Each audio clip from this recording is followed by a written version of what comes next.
I didn't date. She's the first person that I've been with sexually in general, so I had to have a whole bunch of new experiences. And I was personally nervous about that, my first time. Like, what do I do? Like, what if I mess up? Like, you know. You didn't mess up. Okay.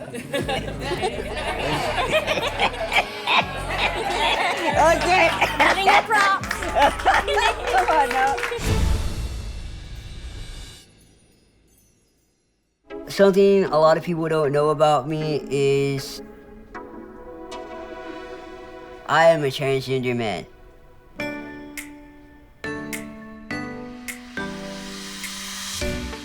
Once I started to realize that I was actually a guy, it was probably somewhere in high school. However, I just didn't have the words to articulate how I felt.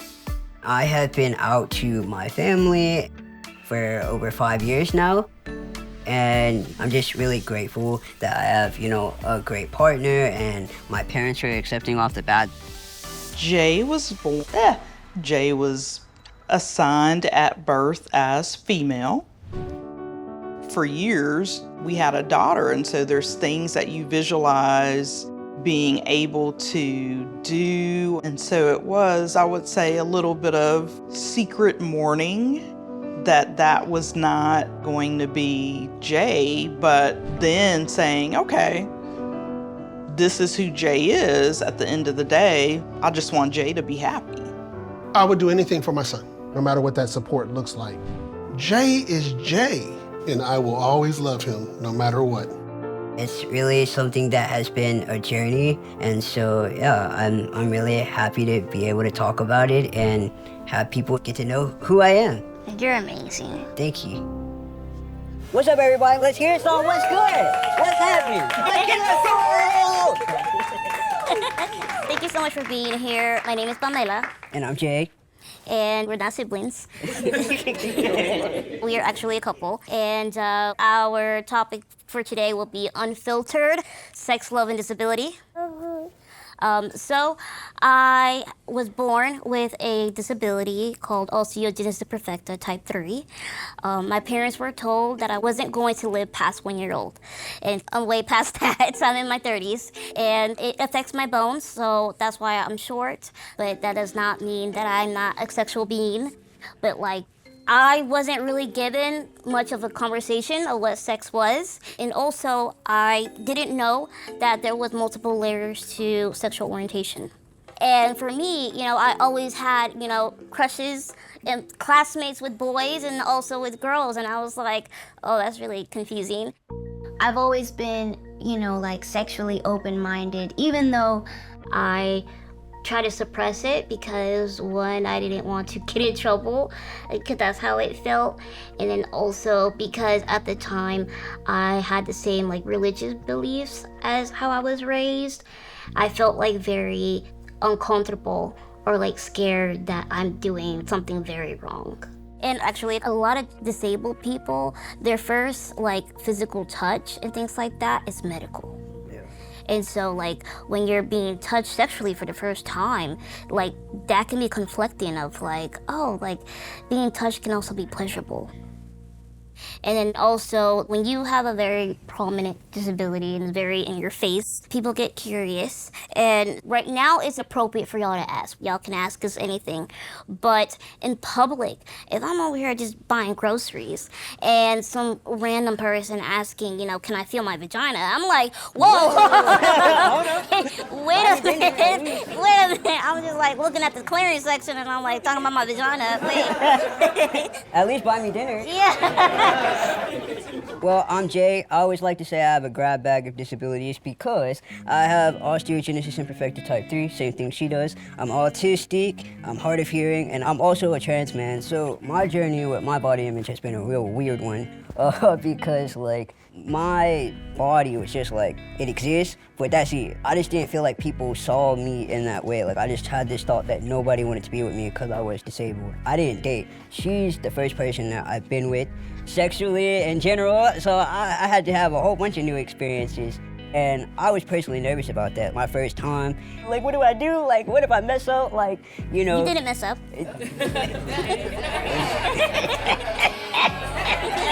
Okay. Giving you props. Come on now. My personal experience is different.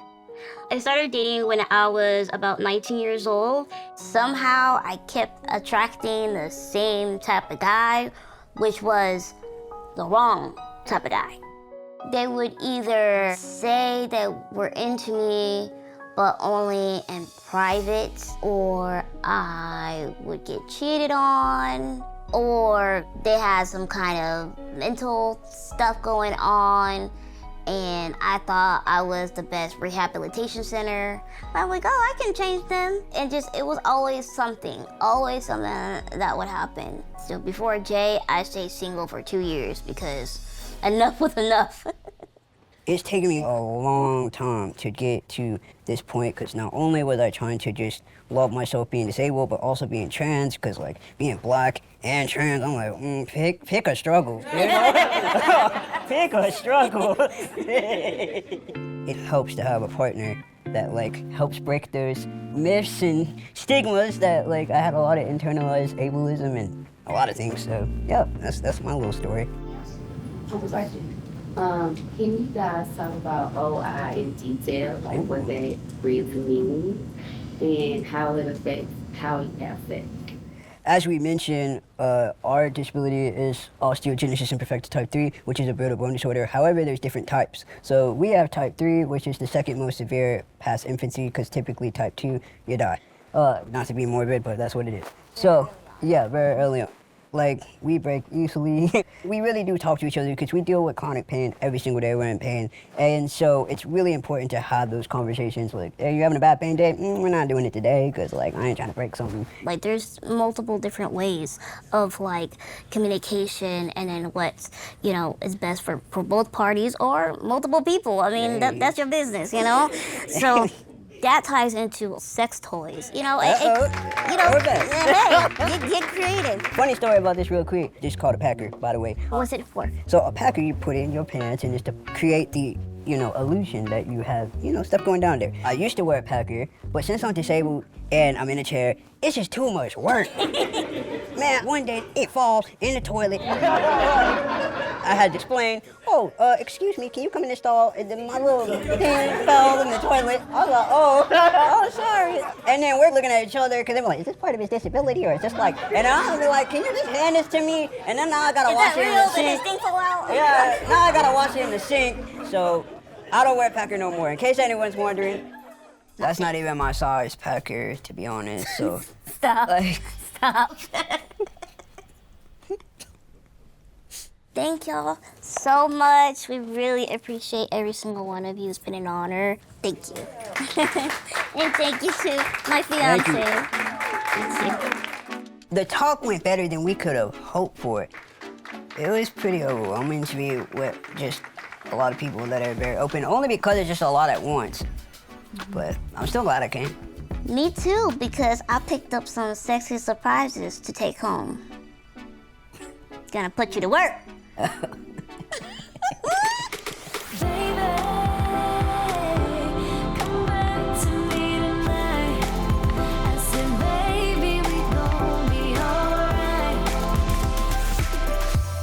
It's a sex book journal. Wait, is that a schedule of when we have sex? It is a sex planner. Book an appointment. I told you, I'm not the only one who does this. This is definitely an autistic thing right here. You love a good schedule. And then we can use these bookmarks. For our books? Yeah.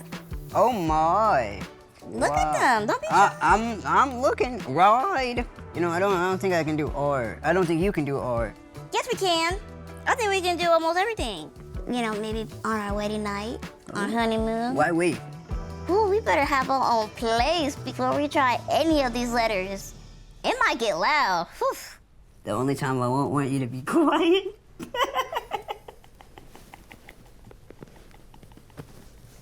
I can't be mad. That was smooth. Today, I'm going to have my first driving lesson. Well, if I pass the evaluation test first. I need to pass an eye test, a physical, and a written test.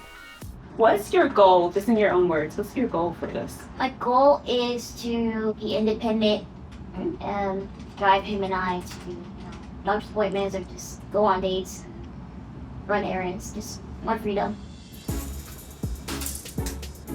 When I get in there, not only do they test my driving knowledge, they check my mobility.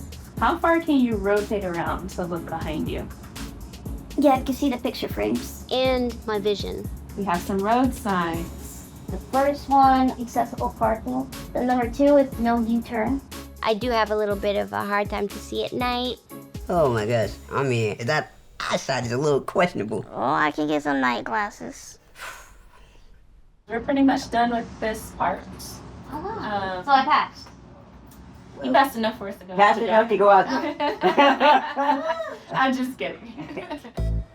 I'm so glad I passed. I was getting a little shaky there. I had to take Pepto-Bismol because I was so nervous. But I'm ready to hit the road. I love you. I love you too. You can do it. All right. You've got her life insurance all paid up, right? Wow. I never even been on this side of the car before. Wow, that's so cool. I'm trying to keep it cool and not get so much in my head. So this is a joystick just like your wheelchair. Okay, so I just control the joystick. Yep. Wow. They can use a joystick, man. Move it left and right for me. And pull your brake on, pull it back. They put the remote to control the car next to my armrest, where my power chair remote usually is. So it feels like my power chair, but instead of controlling my power chair, I'm controlling the car. Let go of the brake. And you want to look outside the car. Look where you want the car to go. Now we'll bring us to a nice smooth stop with the brake. Gas. And smooth stop. I'm having trouble driving a car. The acceleration and the stopping part is way different from what I'm used to.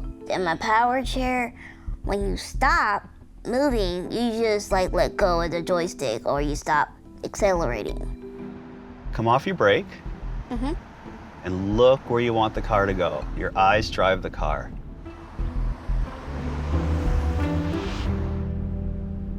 Can we go a little slower? Why don't you put a little brake on? Put a little, there you go. Gas. Let's go. Oh, so sorry. Sorry. I immediately felt really bad of, making sure that I don't hurt them. And so I had to just try to stay focused after that. Why don't you put a little gas? You ready to make some rights? Okay. All right. All right, you're getting it. Okay. All right. Now, there's an intersection up there. We'll take the turn. Good, good. Hold your turn. Hold it. Yeah, excellent. Go, Pamela, go. You're driving. I can't even put into words on how freeing it is. So look where you want the car to go.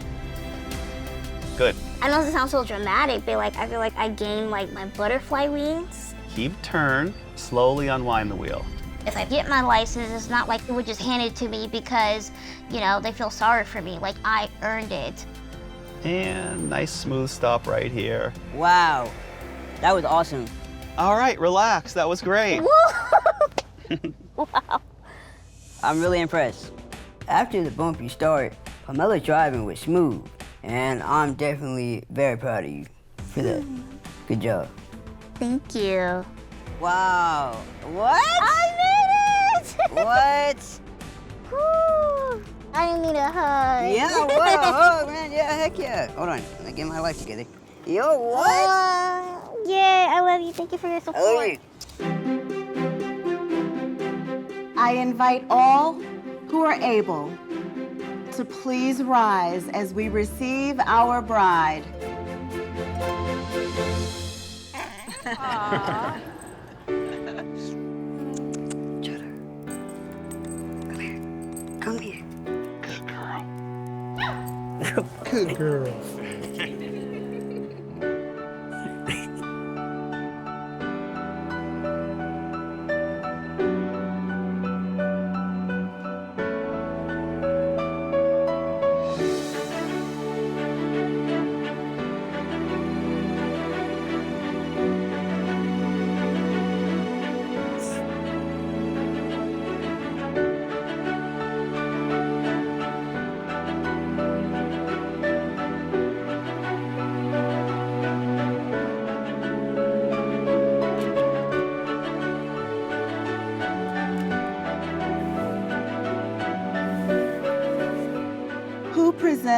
this bride for marriage? I, her brother.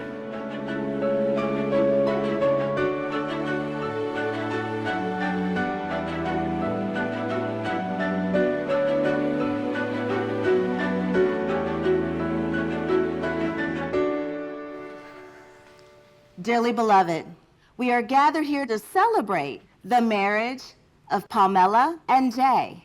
You may share your personal vows at this time.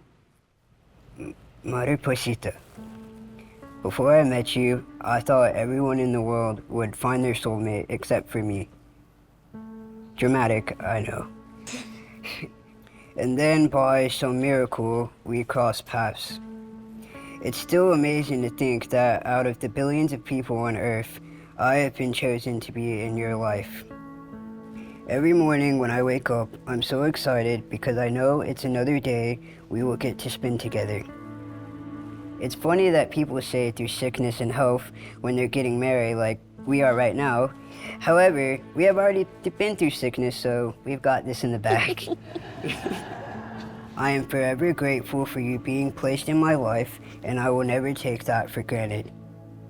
You've shown me that you can have a chosen family, and I will always choose you. I will love you in this lifetime and every lifetime after this. These vows are not just words, they are the lifelong promises I make to you, the foundation of our love, and the truth I will live by every day. I love you. Me too. I love you too.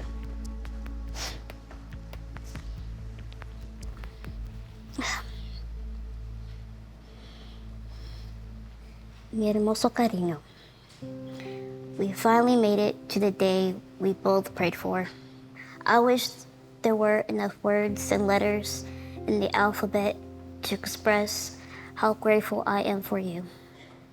When I met you, I was a hot mess. And I wasn't sure if I'd make it to my 30s. I felt very alone and nowhere to go. Because people made me feel like a burden, you taught me I am not too much. I promise you will never be a burden, mi amor.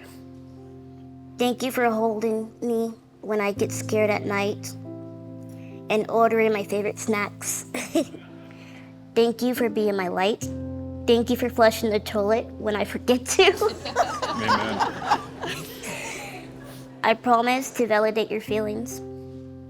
I promise to throw hands, if needed, for you because nobody hurts my man. There is nothing I am missing in my life as long as you're with me. We believe this life is temporary, but I will find you again in heaven. Te amo muchísimo. Pamela, do you promise to cherish him and to stand by his side through every joy and challenge that life brings? I do.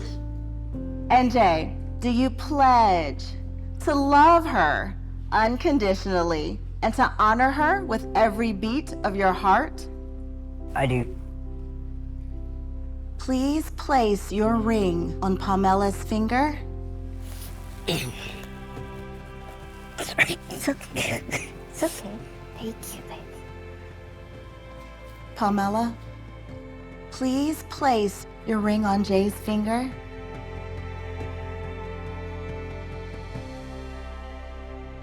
By the authority vested in me, I am honored to pronounce you husband and wife. You may seal your vows with a kiss.